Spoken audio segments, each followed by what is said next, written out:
What is going on, my beautiful brothers and sisters, fellow radiators of love? My name is Jamal Pope, aka J Fenixx, and this is going to be your astrology forecast for today, May 29th of 2023. Memorial Day here in the States, so happy Memorial Day to everyone, and also a big, huge shout out to all of our veterans. I wish that this country took care of you guys better, but we definitely don't. If you're not in the States, I trust you still are having a great day and a wonderful weekend. So, I'm getting to this late. Normally, I record this the night before, but man, I was super tired last night. I'm not gonna lie. So, I'm up. I'm here this morning. I haven't shaved my head, as you can see.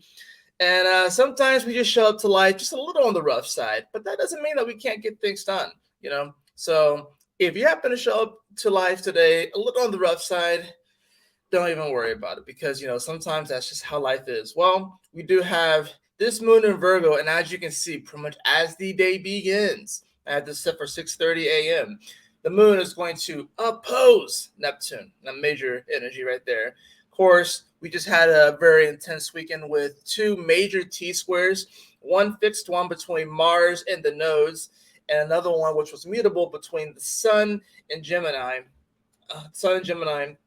And then, of course, you had Saturn, and it was actually the moon that had joined it too. So, definitely, like I said, two major energies as far as the squaring energy goes. And this energy is still going to be kind of there. At the very least, it's there with Mars being at 5 degrees and the nodes being at 3 degrees. So that energy is kind of loosening up as far as that goes. And then, of course, you have the sun, which is still within a 1 degree orb of Saturn. So that energy is still there as well. But the sun is looking forward. It's wanting to move things forward in a sort of curious fashion. Gemini is a very curious kind of energy. I'm also getting innovation. I'm hearing an innovative kind of quality to this as well. The sun in Gemini is in many ways wanting to innovate our life, do something new, do something fresh, or maybe take old things and do them in a fresh way, right? Now, as I was looking at this before I popped on here and just kind of looking at the week ahead and stuff, and I feel like today is going to be sort of a preview of things becoming more clear. But at the same time, as these things become more clear, it's going to be met with a challenge next week. Now, the reason I say that is that the main focus is going to be here on Venus. Now, Venus has been out of bounds. Out of bounds meaning that its declination is 23 to 27 degrees higher than that of the sun. So if you just go to the sheets here, I want to see if I can actually share this with you guys so y'all can actually understand what I mean when I say something is out of bounds. So you see this right here. I wish it would let me highlight it. I might have to figure out like some sort of tool to. I'm still playing around with this new astrology software. So as you can see, Venus is moving fast at the moment. Anyways, it's slowing down, mind you, but it's moving fast at the moment. It's moving about a degree a day, and its declination is 24 degrees north. Now, because that puts it out of bounds, because it's higher than 23 degrees, the energy of Venus is going to be a bit exaggerated. And of course, with Venus in Cancer, it's definitely looking for some sort of balance. It's wanting to balance out our emotions in a way. But at the same time, like I said, it can take things kind of out of context. So emotions can be taken out of context. This energy can definitely be a bit erratic at the moment. It's wanting to feel good. But there's sort of this element of almost, I just got to do whatever I can to feel good. And that's sort of the energy that you don't necessarily want to fall into, is just doing whatever you have to do to feel good. Because the fact of the matter is that I'm hearing life is hard sometimes. And I feel like a lot of times, especially in our modern day society, especially in Western society, it's like if things aren't feeling good 100% of the time, then we think that something is wrong. And if you're in the spiritual community, if things aren't 100% good all the time, then that just means that something is completely off vibe or we have to run away from something, especially when it comes to relationships, right? Venus is the sign of it is the planet of relationships in many ways, and being that it's in Cancer and it's out of bounds, so many people right now might be like are seriously like overthinking their relationships, and that the smallest little discord can mean that it's something is wrong. And I think that's really what this energy is saying. It's like it doesn't have to be wrong.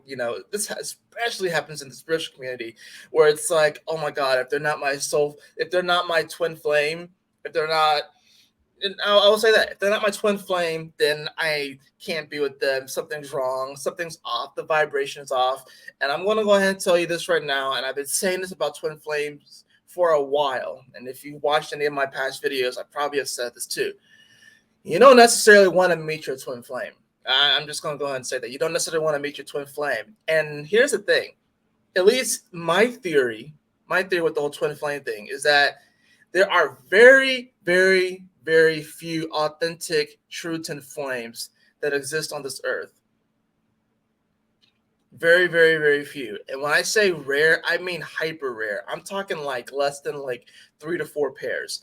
The reason why I say this is because if you guys have ever seen the movie Hancock, that movie with Will Smith, that is a really good representation on what a twin flame relationship is.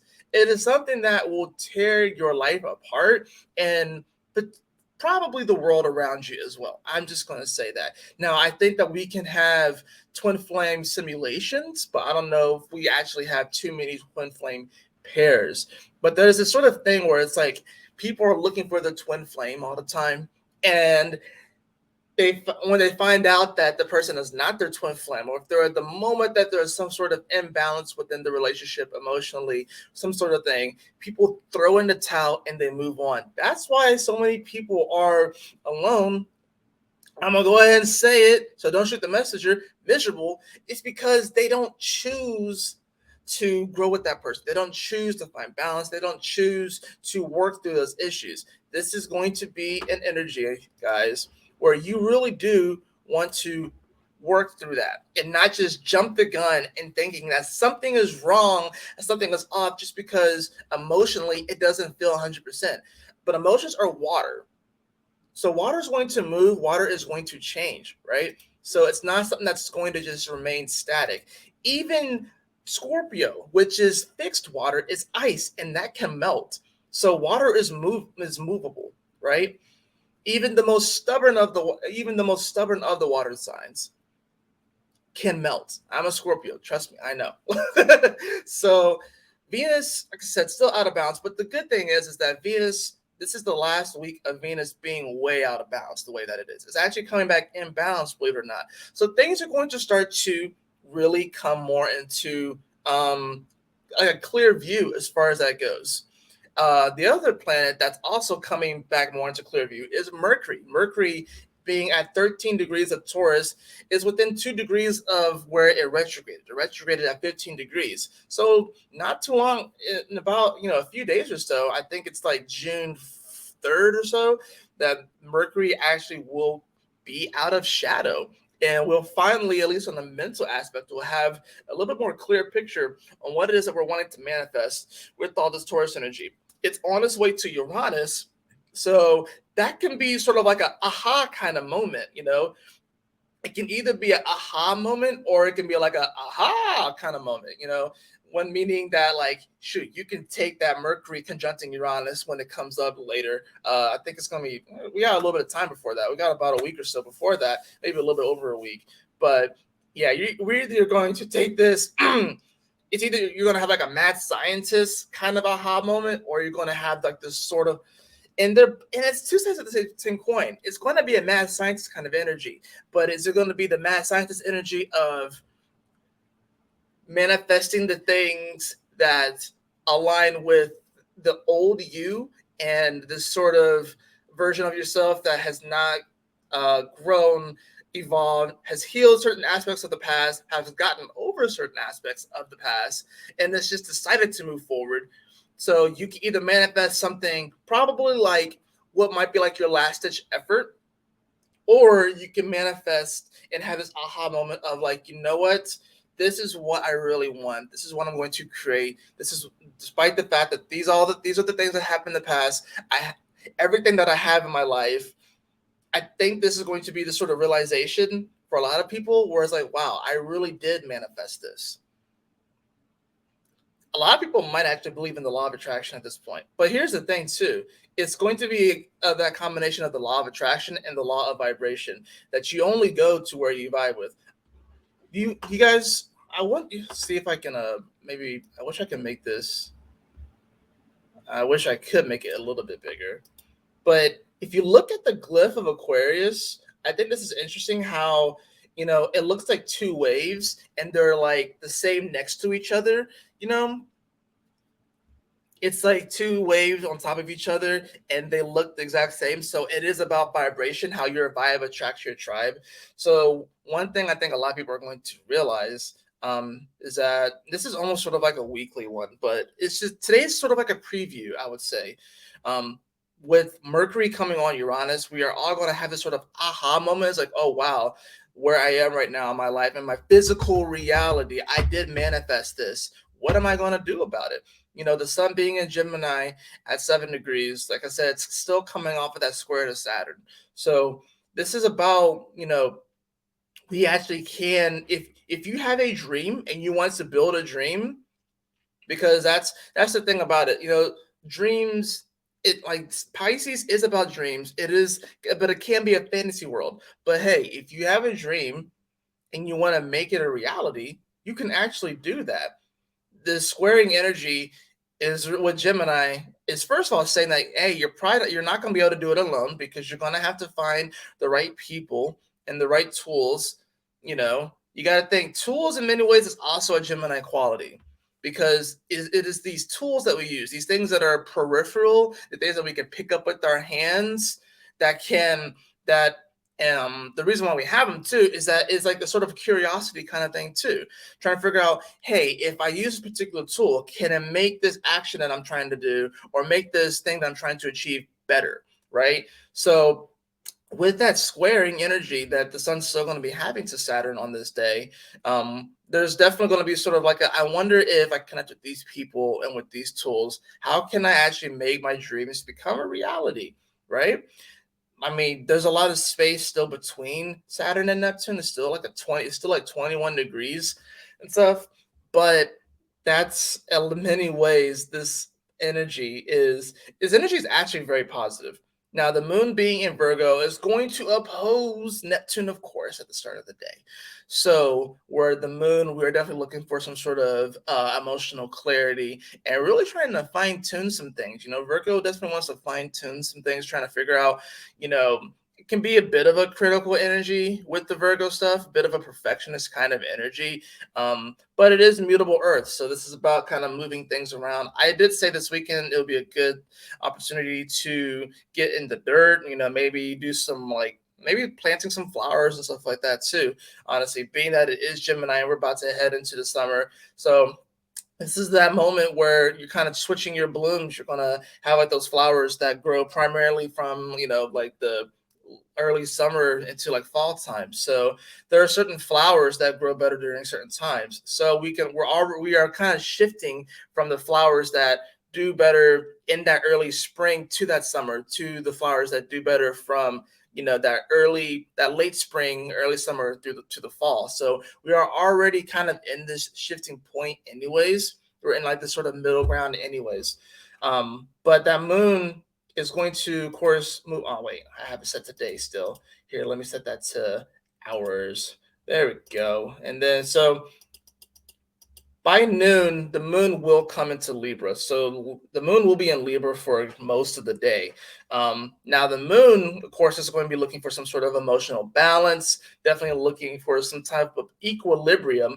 But the interesting thing is that as soon as it comes into Libra, it does make a trine over to Pluto.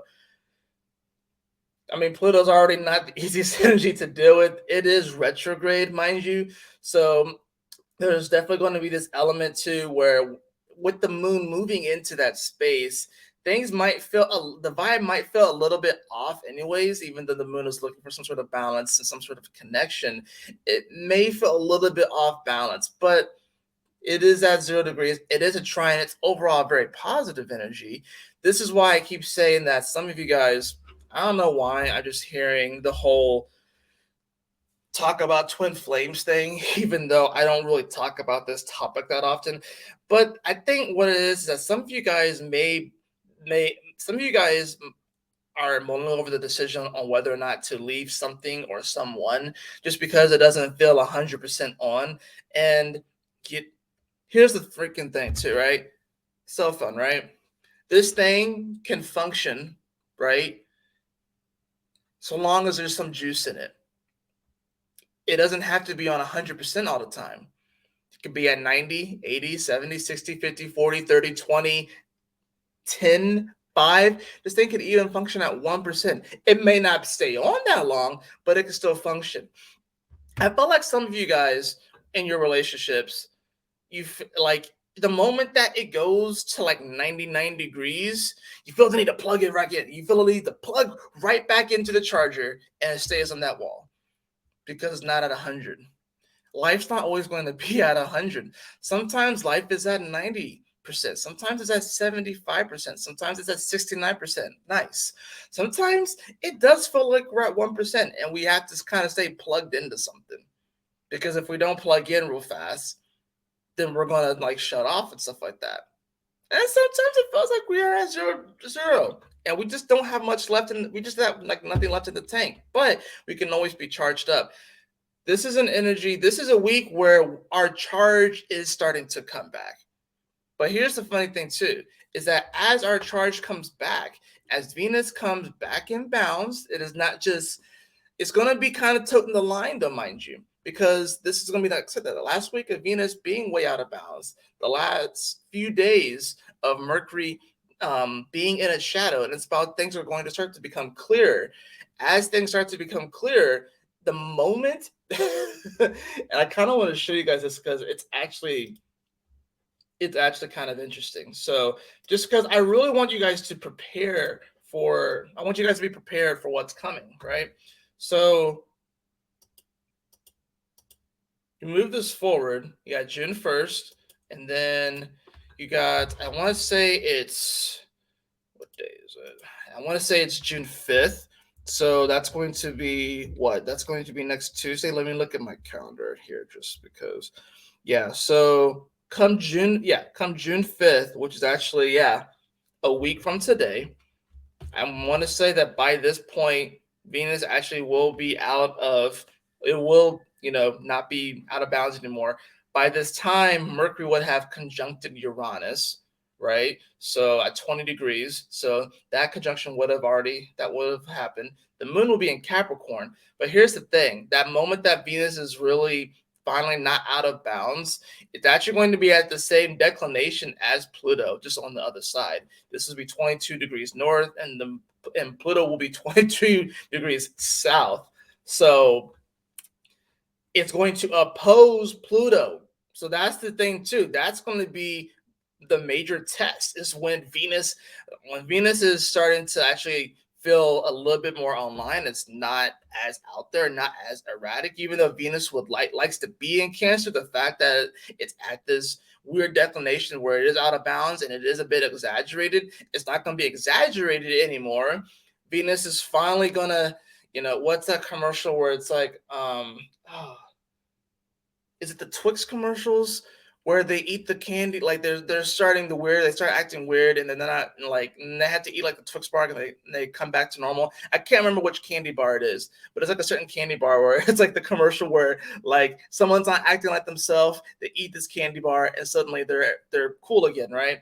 The moment that Venus is starting to feel cool again, it opposes Pluto, and that's going to be the boss battle in many ways. So it's going to be the test. I'm like, hey, yeah, things are clearer. You're starting to get your power back in many ways.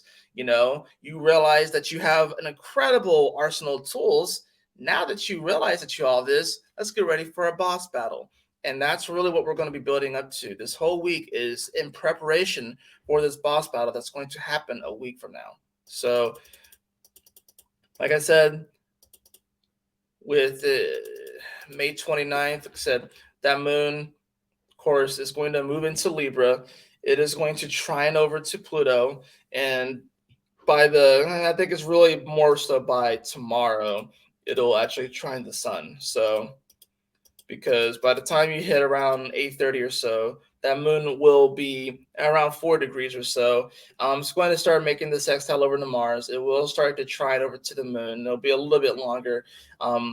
But Ultimately, guys, I really see this as a positive day. I think this is going to be a day of realizing that we are kind of preparing for this Venus Pluto opposition, which Mars just recently went through. So that's the interesting thing, too. I think with Mars having already opposed this energy, we are in many ways ready to take the action and move forward. We just got to get our emotions on board. We just got to get this other aspect of ourselves on board. The feminine has to get on board. Because the masculine's kind of just ready to go. And the feminine is sort of like, it's still kind of waiting. So we're all still are looking to receive something right now emotionally. We're all feeling like there's some sort of message that we need to receive from the universe before we really jump into this new world and stuff. And mind you, of course, a lot of planets are going to be going retrograde soon. Saturn's going to be coming retrograde by mid-June. So we still have a few weeks. We still have about 3 weeks or so to really put some things into practice and put some things into action. Ultimately, I see this as a very positive day. I see that, whereas the weekend might have been we might have been a little emotionally critical on things and stuff, or wanting to look for some sort of perfection. The moon in Libra is going to bring some sort of balance emotionally. But like I said, we really could get caught up in our head on what we think that a certain fantasy or what we think that something should look like. We still have to go back to this Taurus energy of what we are really building and realizing that sometimes things are slow and sometimes things don't necessarily look amazing 100% of the time. It's just like flowers. They are beautiful, but if you're taking care of flowers, they require watering, they require sun, they require pruning. If certain leaves are starting to brown, or certain petals and flowers are starting to become more decrepit, they require some sort of trimming. But if we don't trim away these things, it takes up energy. Some of you guys have some of you guys, if you want to look at yourself as like a flower, if I'm using that metaphor, some of you guys have a lot of dead leaves kind of attached to you, and you're not wanting to do the work to trim it. You're wanting someone to do it for you, but you have to actually do it yourself. So trim off the fat, trim off some of that dead weight, and realize that you are much, much more capable than you realize. So it's funny, when I first got into this one, I didn't think it was going to be that long of a horoscope. I understand that these horoscopes are around 20 or so minutes and stuff. So I think that's the other thing too, is that I feel like people's attention spans are finally starting to rebound from where they were. It's a slow process, but they are starting to rebound. So probably has to do with the Taurus energy, to be fair. Even though Taurus does like to keep things simple, Uranus is bringing a little bit of complexity and depth to that area. So, all right. So the card that we have for today. See, I have the Eight of Cups. The Eight of Cups. I also have the Knight of Swords in reverse, and the final card that I have is that I have the King of Wands in reverse. So this King of Wands, I feel like the King of Wands is almost sort of directing this this Knight of Swords kind of energy. The Knight of Swords is wanting to kind of rush into things right now, especially from like a mental standpoint. But because it is reverse, this is definitely sort of this energy of, it's reminding me of this Mercury that's still in shadow. I think it's like we're right on the edge. I feel like really what's happening here is that this King of Wands, this is like the coach, and then the Knight of Swords is like a wide receiver or something like that, and he's calling a certain play. But that play right now, it might lead to this sort of Eight of Cups energy where it might not necessarily work out the way that you want. But here's the thing: even though this Eight of Cups, look, he's leaving behind these perfectly stacked cups. The moon is there, right? It's not quite full, but the moon is there, right? So there's definitely going to be this sort of, we got to kind of pay attention to that sort of energy, right? Where things might not necessarily feel 100% emotional right now. Like as far as, right, our emotions might not be, quite congruent with where exactly we want to be, but our emotions are telling us something important. That's the thing about it too. we can get in our heads sometimes that if we're feeling a certain way, that things are just completely wrong. But our emotions are a signal to us, and we're going to experience the wide range of emotions. I think this is going to be a day and really a week where we do feel the whole scope of emotions. There's going to be highs, there's going to be lows and stuff like that. But things are coming more into picture and more into focus. I do want to draw one more card actually to see. So we have the Ace of Cups as well. It was in reverse because I just kind of pulled it up like that. But that's on the bottom of the deck, right? The Ace of Cups in reverse. Definitely do not pay so much attention to how you're feeling emotionally to determine whether or not you are doing okay in life right now. Because I think that's what's going on. I think because the feminine energy is a bit slower right now, because it is a bit behind right now, because it is a bit erratic right now. We can feel like our whole lives are messed up. But I think really what it is that it's more of an intuitive quality of realizing that, hey, there are some things that we do need to get done in this world. There are some things that we have to iron out. And I think, since this is coming from a more intuitive space, I think we all are recognizing that all of the discord that we see in the world right now, all of the mishaps and all that sort of stuff, that we all do want to change and we do want to make this world a better place. We're realizing that, oh shit, all of this is within me too. It's not all external. This is all within me. So realizing that within us there are wars, realizing within us there are these energies as well. It can be like, wow, how can this all be within me too? That's why we have to realize that we are as above, so below. So we are a universe onto ourselves. And once we realize that, and once we accept that we are a universe onto ourselves, and start to take some personal responsibility for the way that we feel, take some personal responsibility for our own actions and the way that we respond to things, and ultimately act on these emotions and stuff like that, or act on our thoughts, or act on our logic, or act on what spirit is guiding us to do. Once we take responsibility for that, things will start to come more to focus. And whenever we do have the discords, whenever we do have emotional distresses, anxieties, worries, fears, we're able to move through those things a lot better. That's going to do it for your astrology forecast for today. I hope that you all enjoyed it. And if you did, please like, share, and subscribe. I definitely appreciate that. I will see you all on the next video. Peace out.